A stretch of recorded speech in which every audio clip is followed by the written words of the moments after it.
Has any questions, especially for those of you who've like not been on a call before, like our community calls, if you have any questions, you can either unmute yourself or pop something in the chat if anything comes up that you have a question on or something relates to you. You can pop it in the chat. And it doesn't have to be related to this, by the way, it can be up regards to anything. So let me just share my screen. There we go. Perfect. So yeah, today's training, guys, is going to be on female hormones, water retention, and body confidence. So understanding how hormones affect your body throughout your cycle and how to turn it into empowerment, because it's definitely something that we all struggle with. And even myself, like I think it's really easy to kind of be like, it's fine, guys, like water retention is normal. It is normal. We have to understand and accept that. But it's still really freaking annoying and it still doesn't feel great. And I think that's also okay to say. Like it's okay to be like, do you know what? I just don't feel my greatest right now around our cycle or whatever it is. It doesn't have to be cycle related. It could be due to different hormones. It could be due to stress. It could be due to anything. And I think it's about accepting it, trying to take it into empowerment, but also it's okay to feel a bit shit around it. It's okay to be like, yeah, I just don't feel my greatest right now.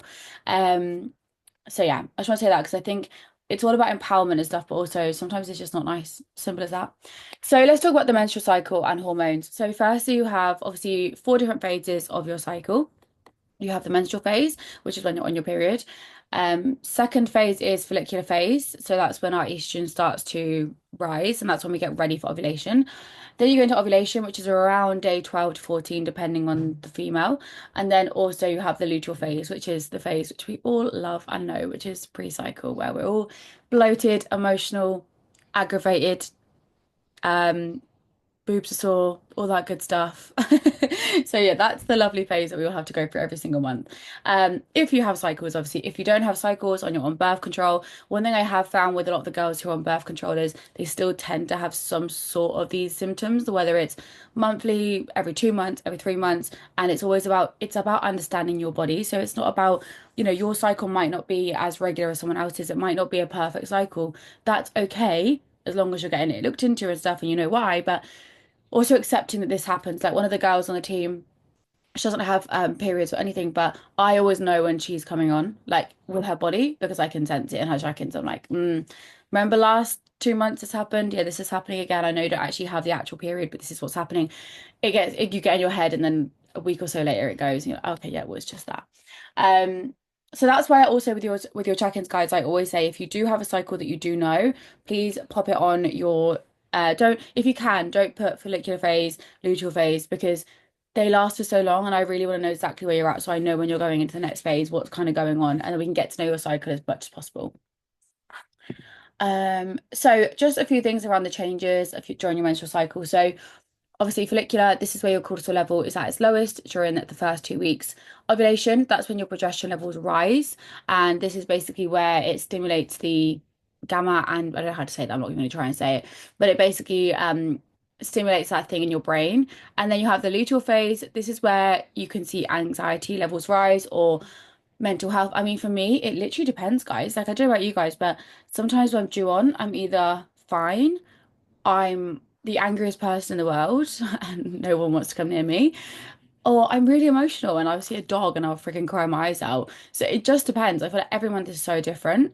Um, so again, it's about understanding that and then being okay with it. Like I know for me, last month I had the worst overthinking I've had in so long. And I had to keep reminding myself, it's your cycle, it's your cycle. I came on my period and I was like, why the hell was I even thinking about that 2 days ago? I don't even care about that. But it was like taking over my mind. But it's about like just being aware and accepting it's probably not me right now. Don't make any rational decisions about your cycle, okay?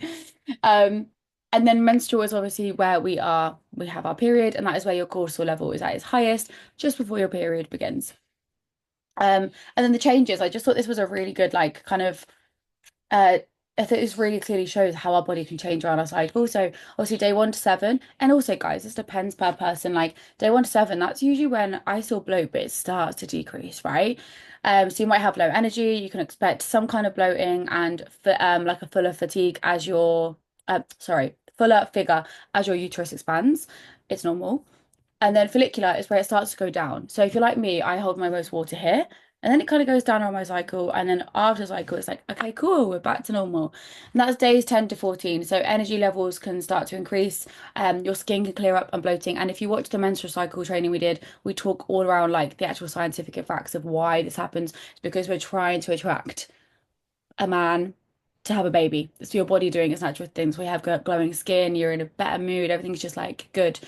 Um, and then ovulation, which is day 14 to 28, you're at your lightest and brightest. So that's when we have more energy in the gym, more energy to just power through things. It's also really good to know these cycles in work as well. Like I feel like work, jobs, they should take the female cycle into consideration because I tell you what, pre-cycle, there is no creativity flowing on at all. I'm like stuck. I'm like, just get the job done. That's it. There's no creative juices flowing for me.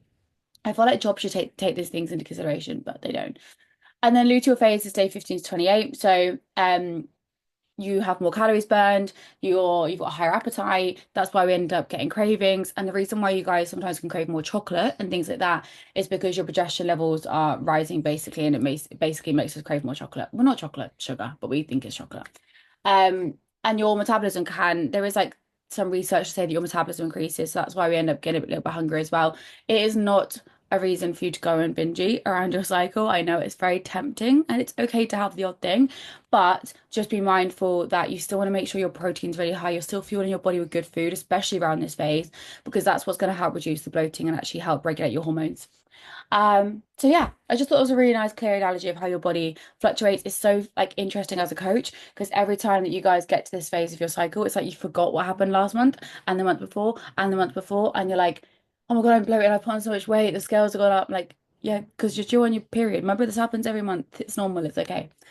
Um, but like I said, I still have those feelings too. Like sometimes I'm bulking, right? And I had my luteal phase last month and I went to the gym and I was like, is this my luteal phase or am I just actually gaining weight? Like, I'm just a bit confused. No, it was just probably a little bit of weight gain, but also mostly water.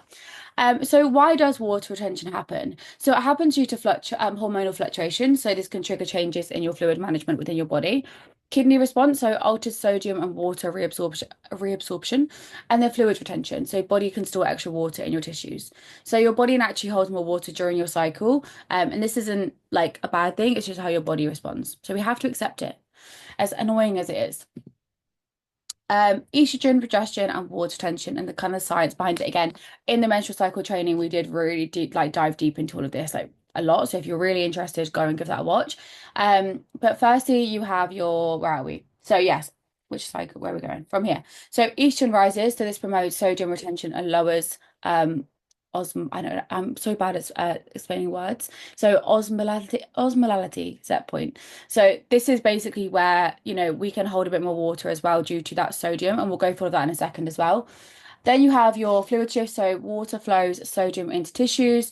Then you have your progesterone influences, so this can affect your kidney fluid expression, how it goes through, and then water balance can adjust. So your body adapts throughout cycle phases. So hormones regulate kidney channels, and these gatekeepers control how much your water stays in your body, basically. So it's normal, guys, and it will change throughout your whole cycle. We just have to be aware of it. And I think it's really good to know all of this. So like I said, in the other training, if you want to really dive deep into it, we went into all the scientific bits and bobs around it. So what does water retention feel like? So obviously we have a lot of bloating around our stomach area. So this can make you feel a bit uncomfortable, especially like for me, if I put certain leggings on, I'm like, oh God, that's tight. Um, Also tight jewelry, so that's something that I notice as well. Like I get quite puffy hands and my jewelry feels quite tight as well, so that's normal. Temporary weight gain, so you might go on the scales. Like my scale weight went up 2 kg overnight. Like everyone holds water different, but if you're like me, you might hold water really easily. I can literally have a bad night's sleep and my scale weight will go up. It's just everyone's different and you have to understand that. Remember, guys, if you're in a calorie deficit, it is scientifically possible to gain body fat. So if the weight goes up and you haven't eaten loads and loads and loads and loads of calories over for a whole week, because it takes time to gain body fat, the scale weight goes up, it's always water. We just have to figure out where the water's coming from. Is it lack of sleep? Is it stress? Is it your cycle? So yeah, it can actually lead to that as well. And then facial puffiness, this is something that I always recognize. My face gets quite watery and puffy as well. So yeah, it's just something to take into consideration. So the body confidence challenge. So just something that I think that we all do. But I feel like on social media, and this is something I had a conversation with a few of you guys the other day. I think it was on last week's call actually with Charlotte. A lot of us go on social media, we see like influencers or anyone, and we're like, oh my God, that's how I should look, or why don't they have like this role or these lumps and bumps or water retention? Everyone does, guys. Everyone poses in a way on social media that's not going to show those things. Just remember it's a highlight reel, okay? So, and also we went through this on last week's training as well, but there's a lot of editing tools out there. Girls are editing their videos and their pictures. They're editing everything. So you have to be super careful. Not everyone, but people do. So try to not get so sucked into social media. And if you find that you are getting sucked into social media pressures and you're feeling like, oh, they look that way, or they did this, maybe I should do that, or whatever it is, right? Then just understand that they actually don't look like that 90% of the time. And alongside that, if you are feeling that way, because I used to do this years ago, I used to, especially when I started my fitness journey, I would follow a load of fitness accounts and I'd be like, I want to look like them. I want to look like them. Right, firstly, I'm never going to look like them. It's good to have inspiration, but actually then thinking you need to look a certain way because someone else does. Everyone's different. Everyone's body is different, right? So what I started to realize was I was getting sucked into social media in a bad way. So just either mute them or unfollow them. Okay, it's never that it's got nothing to do with that person. But if someone is triggering like a negative feeling inside of you, mute them, unfollow them, whatever you need to do. Get rid of this that focus on your social media, okay? But yeah, just be mindful that the way that someone takes a picture isn't how they look majority of the time.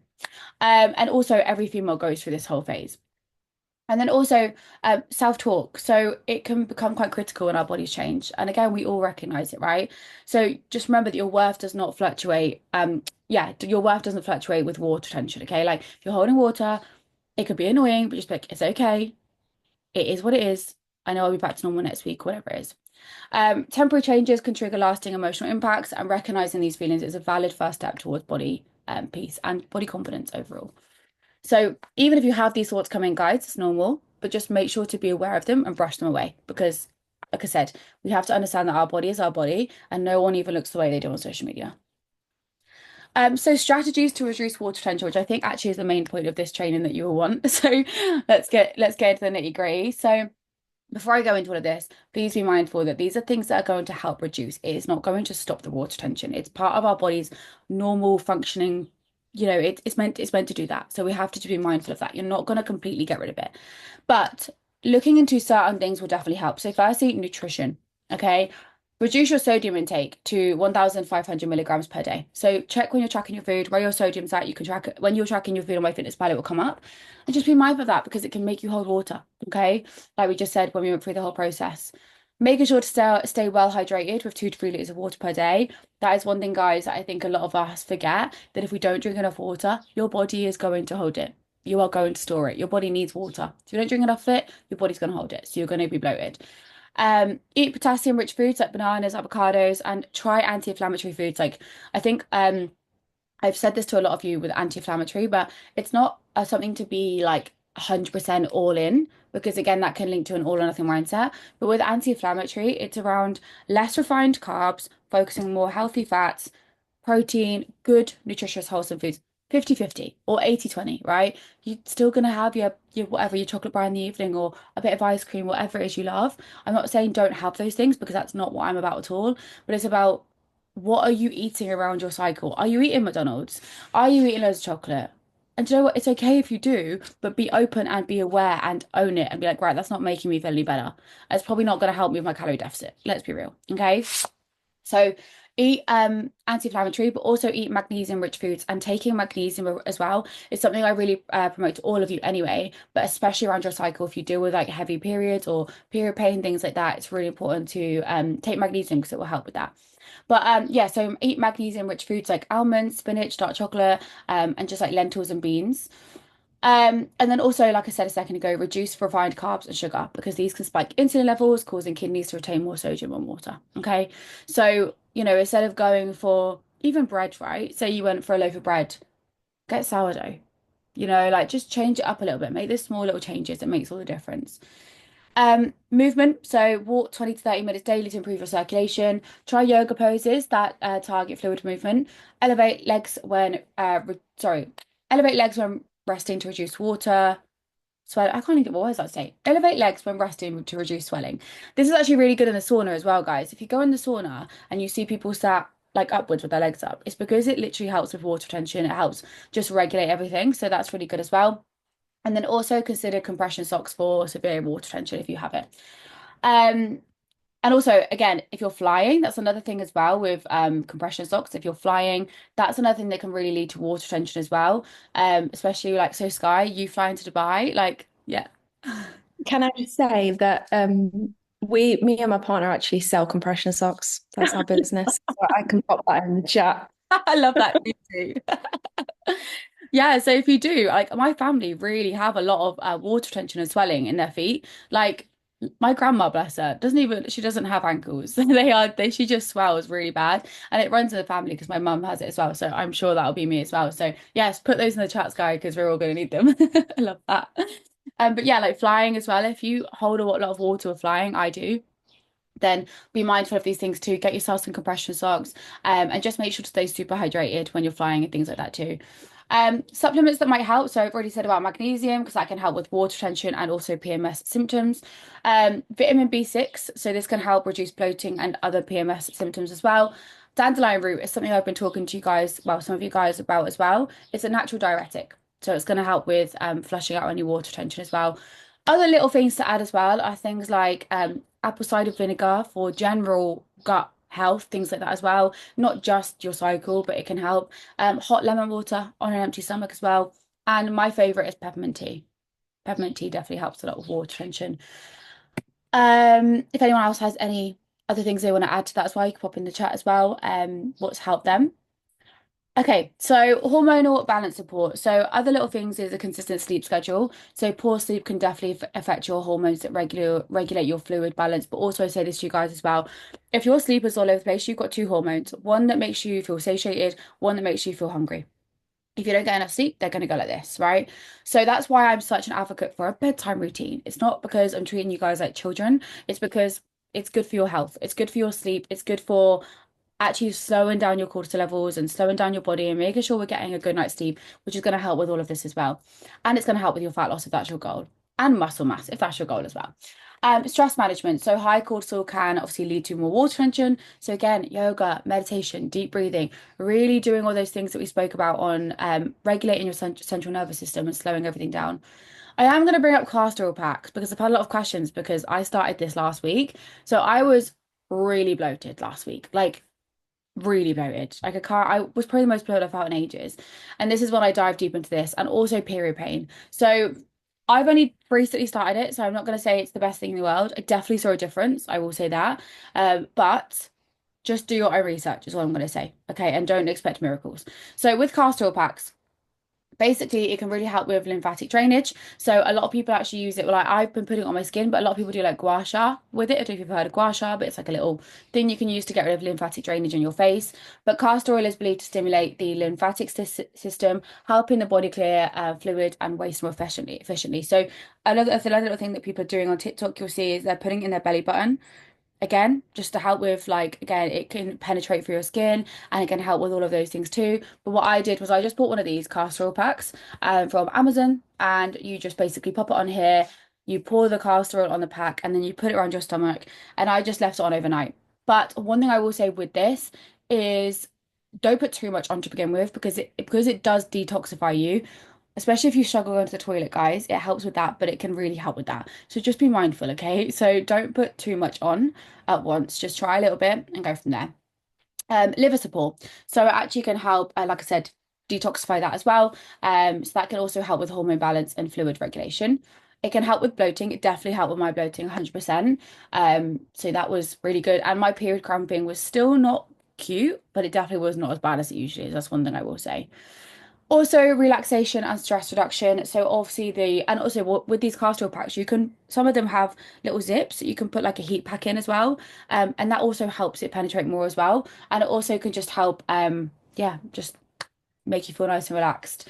So that is the insight into castor packs. I know a lot of you were asking me about that. Like I said, I'm not a pro, just started it myself. So do your own research, but I just thought I would add what it can do. So embracing everything. So one thing I do want to say is track your cycle. If you're not on birth control, track your cycle. Even if you are on birth control or you don't have regular cycles, or you might be perimenopausal or anything, right? Then you don't need to track your cycle as such because it's going. But if you are having a cycle, definitely track it. And even if you are on birth control that has like a cycle every now and again, or you get symptoms, track them. Why? Because then we can understand your body a little bit better, okay? Um, Community support. So make sure to like talk in the group chat or reach out to other people who are experiencing these things because guys, if you have boyfriends, they don't understand what we're going through. And it can be really frustrating when you're like, I'm in pain, or sorry, it's not me, it's my period. Like this is not me right now. So it's really important to like speak to people around you who are, having the same symptoms. So one thing I will say is I'm sure you guys have realized this as well, but when you're around your friends or even in the group or like if you've got kids, you end up like syncing your cycles up to the people around you. So one thing I will say is a lot of the girls in the chat now, we end up having the same like cycle, which is really interesting. Like a lot of us are on at the same time or we're going through the same things. So again, it's just nice to understand that you're not going crazy and you're not actually putting on loads of weight. It's just your cycle.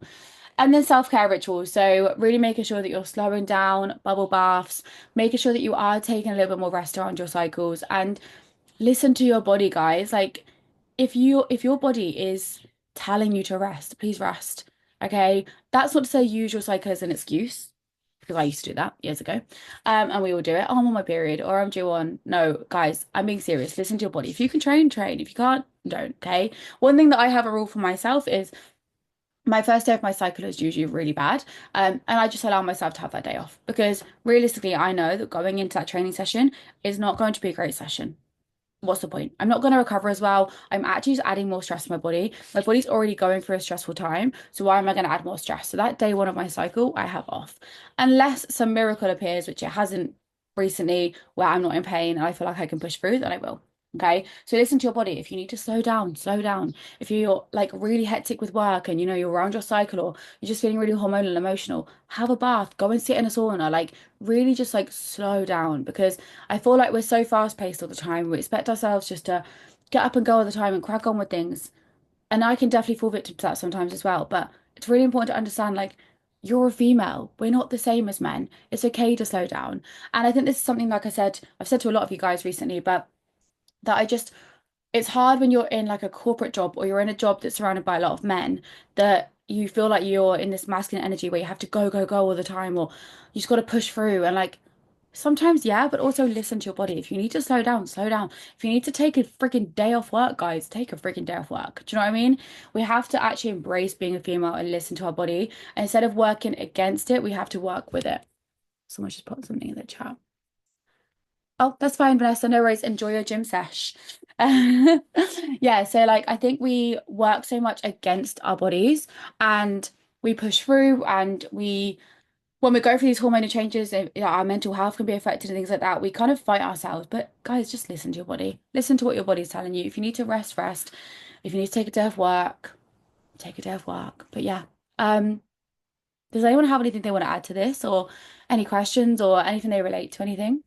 You can unmute yourself, pop it in the chat, whatever feels more comfortable. Please stop recording.